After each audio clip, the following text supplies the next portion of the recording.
Hello and welcome to Real Obscure.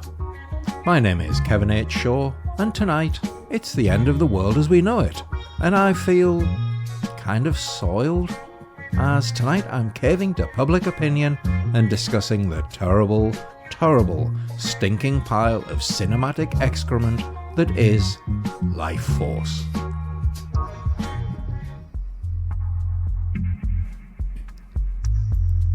Released in 1985, Lifeforce was adapted from the 1976 novel The Space Vampires, written by British author Colin Wilson. This was one of a series of novels he penned following a dispute with writer and publisher August Derleth. Derleth, angered by Wilson's dismissal of the writings of his friend H.P. Lovecraft, called Wilson out over his comments, essentially with a, "Yeah, and you can do better, can you, mate?" Well, actually more like a, "Uh-huh, and you reckon you can do better, buddy?" Because he was American. But probably not from the South. Anyway, Wilson, shall we say, borrowed a lot of the trappings of Lovecraft's mythos, which he found in the works of the bad writer, as he called him, and then went on to a number of works that would be considered Lovecraftian, even using names from the works of Lovecraft's friend Clark Ashton Smith in The Space Vampires.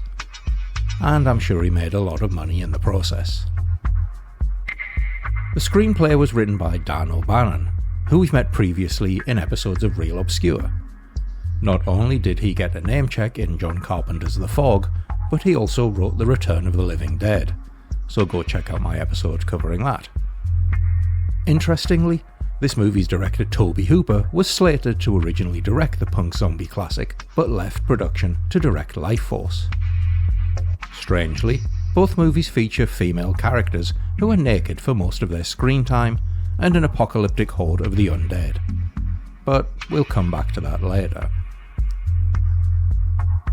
Hooper is probably best known for his breakout movie The Texas Chainsaw Massacre, released in 1974, the 1979 adaptation and minor masterpiece of Salem's Lot, and, if you believe the stories, for not directing Poltergeist in 1982. Lifeforce was one of the 3 movies he was contracted to direct for Canon Films, the others being the Invaders from Mars remake and a sequel to The Texas Chainsaw Massacre, both released in 1986. Now, I did initially plan on including a brief history and profile of Canon Films at this point, but then I realised that would be an entire episode in its own right, so instead I'll give you some further reading, well, viewing, in the form of the fantastic documentary Electric Boogaloo, The Wild Untold Story of Canon Films. It will give you a deeper understanding of where AD cinema was at the time and fill in a lot of the backstory to this film. Anyway, let's take a quick look at the main cast. Steve Railsback stars as Colonel Tom Carlson.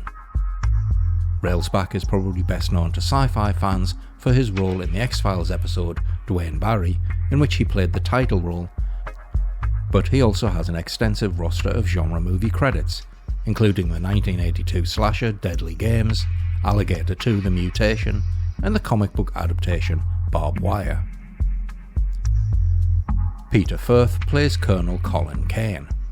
A former child actor, Firth played Scooper in the not at all fondly remembered Here Come the Double Deckers, and also starred in The Flaxton Boys. He later transitioned into more mature roles, appearing in the 1977 cinematic adaptation of Equus and Polanski's Tess in 1979. Fans of weird BBC cult productions will remember him for his 2-time portrayal of the time-travelling Dominic Hyde in the BBC's Play for Today.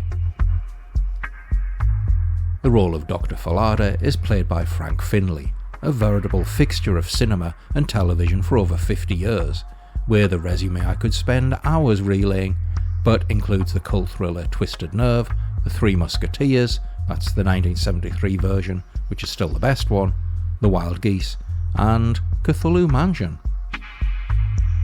And finally, Matilda May plays the role of Space Girl. Despite the movie using the credit and introducing Matilda May, she had already worked in television in her native France and in the 1984 movie Nemo. With filming complete, she returned to her native France, where she appeared in a number of TV shows and movies, including Werner Herzog's Scream of Stone and The Tit and the Moon. So what's it all about? We begin with a voiceover explaining that the Space Shuttle Churchill, a joint US-British mission, is investigating Halley's Comet, or Halley's Comet as everybody in the movie calls it, and is equipped with a special Nerva drive that allows for continual acceleration and provides artificial gravity, presumably so they don't have to do any zero gravity effects, although the idea of continual acceleration makes the space physics all wrong because of... whatever, let's not even get into nonsense here. Anyway, the crew discover a 150-mile long object in the coma of the comet and decide to investigate. A party, led by Carlson, suits up and makes their way into the artifact. Let's do a quick cast check here of a few of the other characters we're introduced to. Durbridge is played by the British actor Nicholas Ball, who is probably best remembered for playing the TV PI Hazel and for his role in the long-running BBC soap opera EastEnders. Elizabeth Morton plays Second Radar Technician.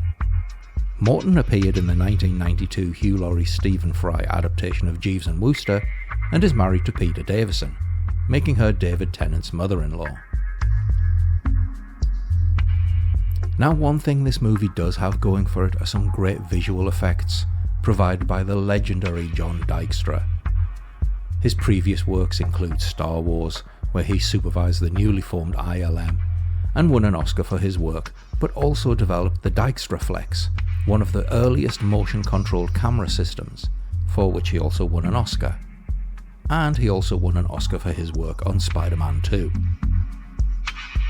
The alien ship design is very cool, with the exterior having an organic, asymmetrical look, although the interior does owe a little bit of a debt to the works of H.R. Geiger.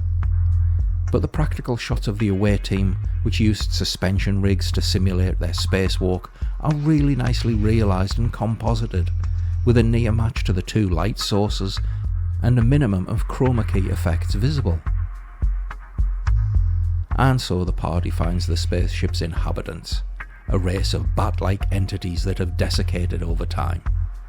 They place one sample in a net, but as Carlson investigates further, he finds 3 naked humans, a woman, Matilda May, and 2 men, Chris Jagger and Bill Mayer, lying naked. Did I mention they were naked? That's a bit of a running theme here. But anyway, they are naked in crystal coffin-like chambers. Now, I mention them being naked because if you ask anybody who's seen Lifeforce, chances are what they'll most remember is Matilda May being naked for almost the entire duration of the movie. Now, I get Space Girl is a space vampire, spoilers, and she's supposed to have a hypnotic power over men, but as I mentioned in my discussion of The Return of the Living Dead, this does feel like the entire film is just male gaze, the movie. Now, Matilda May is a very beautiful woman, and she's portraying a psychic vampire with the ability to project a glamour onto others. I understand all of that. And I also know that nudity is often a selling point in movies, particularly horror ones, and I don't have a problem with what's on screen. But when I hear that Hooper monitored the growth and appearance of her pubic hair after having her shave it off initially to make her look less nude, or the Blu-ray commentary features a host joking about filming in widescreen to accommodate her breasts, then it all just starts feeling very creepy. Again, going back to my discussion of The Return of the Living Dead, I wasn't there, I don't know what happened, and I'm not accusing anybody of anything inappropriate. May was an adult when she made this, and it's completely up to her to do whatever she wants.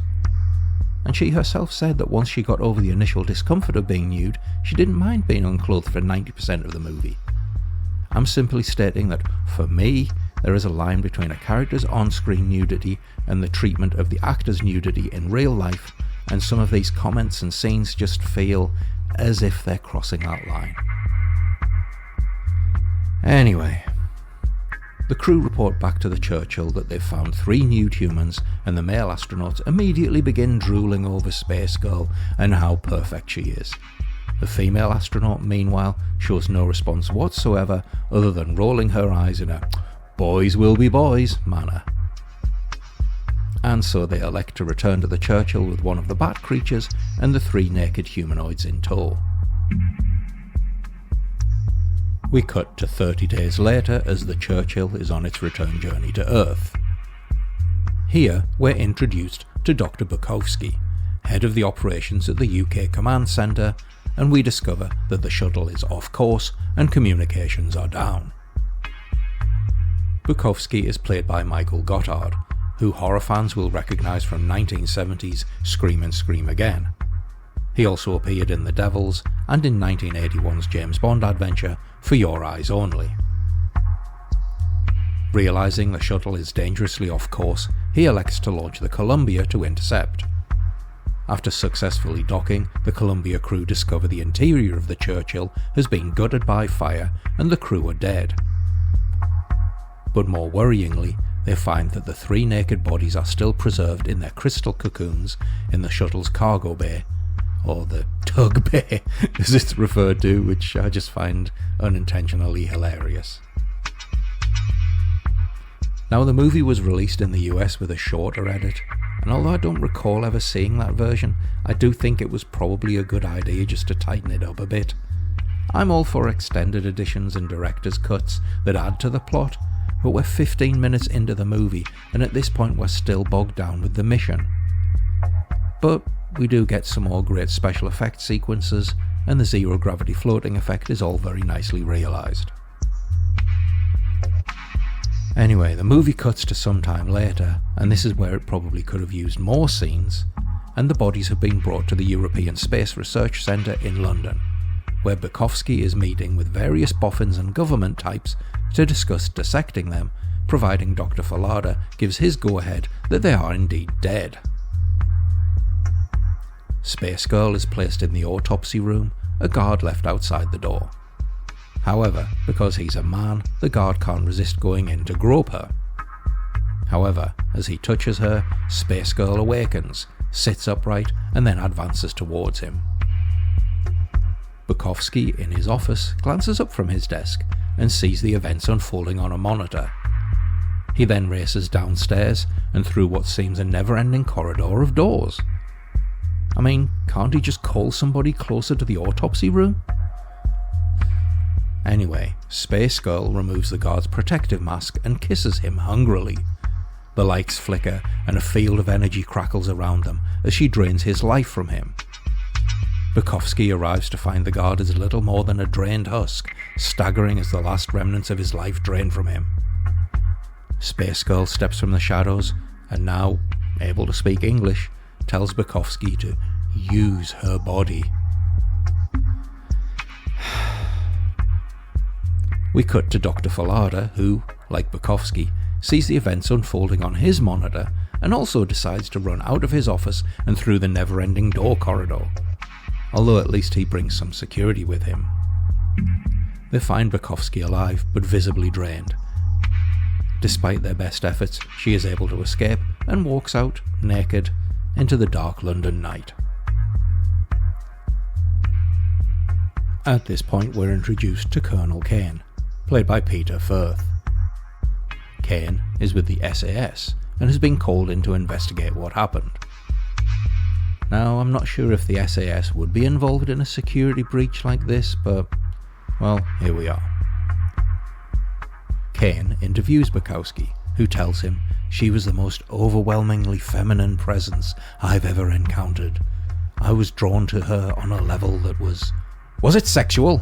asks Kane, which feels like a line straight out of a bad 1970s horror novel. Which it was. "Yes, overwhelmingly so," replies the Doctor. Now, there's a whole subtext, well, it's not even that sub, in this movie that just feels so seedy. It's all dirty secrets, repressed drives, nasty little stirrings. It's like wallowing in a cesspit of deviance and lurid filth. but it's also trying to be so taboo and risque that it comes off as being comical, and I don't think that was intentional. But if you want to hear Captain Picard say, "He's been naughty," then this is definitely the movie for you. Excused due to his exhausted state, Bukowski leaves Kane and Fallada together, and the two have a discussion about metaphysics and life after death. Because this is a Colin Wilson story, and when he wasn't writing bad fiction, he was writing bad essays on the unexplained. And then Fallada states, "In a way, we're all vampires." So that explains all of that then. Anyway, this is taking far too long to explain, so I'm going to gloss over a few details, but basically the male vampires awaken and escape, and the drained security guard returns to a semblance of life as a withered animated corpse seeking the energy of others. He drains the life of a pathologist and is restored to his normal state, but as we discover, he must feed again within 2 hours, and more shockingly, his victim is now subject to the same vampiric state. Now, without sounding like a stuck record, I did mention these undead husks in my Return of the Living Dead episode, and how much they resemble the zombies in that movie.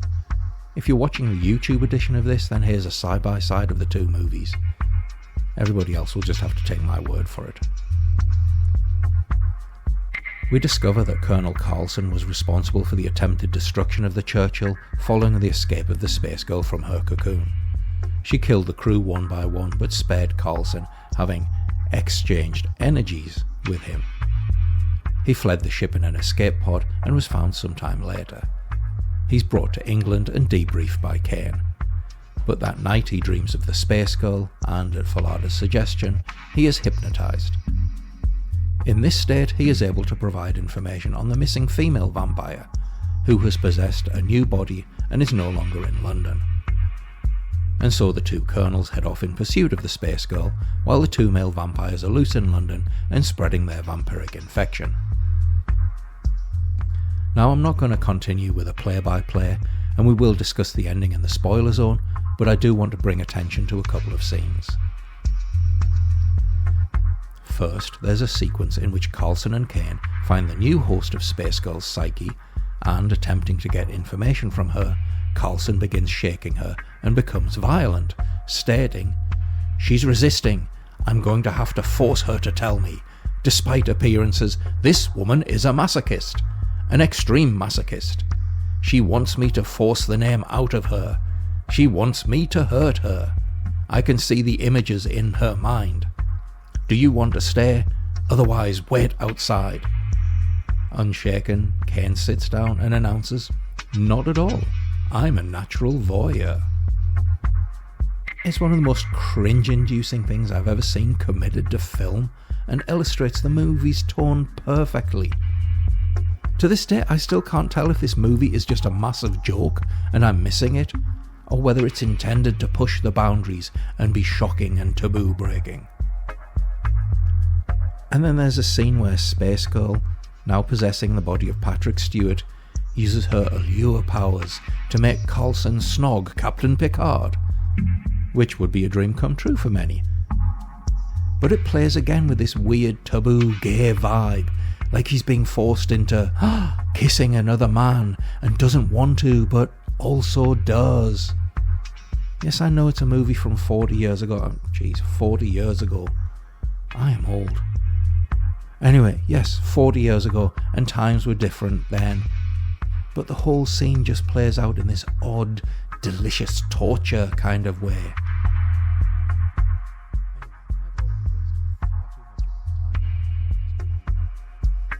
Anyway, look, I've already wasted far too much of my time and energy on this movie, so let's just get this over with and jump straight into the spoiler zone. With London under attack from the undead vampire legions, our heroes discover that the energy is being drawn from those still within the city and channeled through the remaining space vampires, who were holed up in St. Paul's Cathedral. Carlson finds Space Girl and, embracing her, impales her and himself using an ancient weapon made from leaded iron, previously used by Fallada to kill one of the male vampires. The act causes an explosion of energy and the two ascend to the ship, which then departs. and thank fuck that's over. Now, Colin Wilson did try to distance himself from the movie and was unhappy with the changes O'Bannon and his writing partner Don Jacoby made to the script. And O'Bannon later admitted that the movie did have script issues and was being rewritten on a daily basis. This may explain why the movie's initial shooting schedule of 17 weeks was extended by another 5 weeks. Now, I always look for the good in a piece of work. It's easy to pick holes and critique somebody else's project, and Dan O'Bannon had way more success as a movie maker than I've ever had. And I don't mean to make this a hatchet job, but honestly, it's embarrassing to watch very talented people debasing themselves in this hot, stinking mess of garbage. Cast performances are uniformly terrible, which in my experience is often down to poor direction more than it is the individual actor. Although given what they're working with, it's no surprise that the performances are so cringeworthy. And the whole thing is just so flat. Almost everything is shot with the same palette and locked framing with what looks like TV lighting. There's no flair, no flourishes or anything. It's like the visual equivalent of a wet Tuesday afternoon. Now, if you're a fan of So Bad, it's, well, I can't even say good, as it's an infantile, exploitative excuse for a movie. But if you want to see some of the worst dialogue ever committed to film being performed by a cast who either don't get the joke or who are absolutely aware of how terrible this steaming turd of a movie is and they just went with it, then you're sure to love Lifeforce. Plan 9 from Outer Space may be considered the worst movie ever made, but if you ask me, Lifeforce is right up there with it.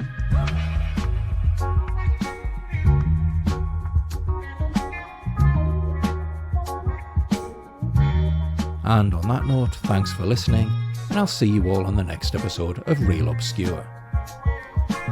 This episode of Real Obscure was written, produced, and washed with bleach to rid it of the stink of this movie by me, Kevin H. Shaw. If you enjoyed it and would like to help support the show, you can now do so by becoming a real fan via Patreon, where your financial support will not only help me continue to produce Real Obscure, but will also net you some cool patron rewards. Visit realobscurepod.com today to find out more. You can also support Real Obscure by liking, sharing, commenting, and subscribing. Feedback is always welcome, and you can email your thoughts to hellorealobscure@gmail.com. Lifeforce is copyright 1985.